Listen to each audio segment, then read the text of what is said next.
office ng NORADA nagpaabot ng tulong. Nagpo-provide po kami sila team. Actually, we are already given the assistance for indigent na rin. Nakabigay kami ng financial assistance para dun sa gamot niya. Para hindi mahirapan sa susuoting damit pang ilalim, pinasadyaan namin siya ng bra. Hindi ko matansya kasi masyadong malaki. Expandex na makapal na tela. Para komportable siya, hindi siya masikip. Niregaluhan namin siya ng mga bagong damit.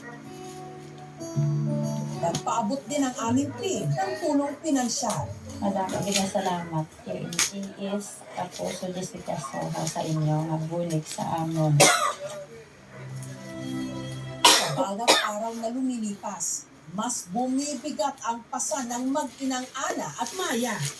Pero pilit nila itong binubuhat. Kahit masakit, kahit mahirap. Dahil kahit gaano kabigat ang suliranin, mas matibay ang pagmamahal ng isang ina at mas matatag din ang pananalig nilang meron pang pag-asa. Nananawagan po ako sa gustong tumulong sa amin. Naghihingi po ako ng tulong para ipagamot ko. Diyos na yung marunong sa inyo. Hanggang kaya ko. Antusun ko siya ang ating manon. Mientras buhay ako sa kalbutan.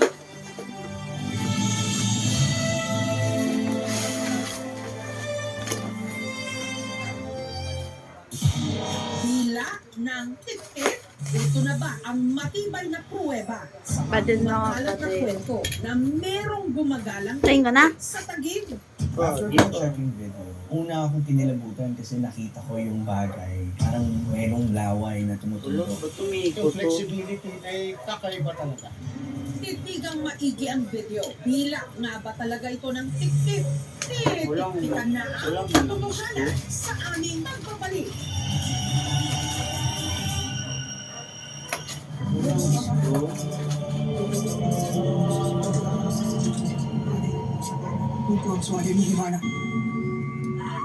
Nariyan lang sila sa tabi-tabi. Nagpaparamdam. Nagpapakita.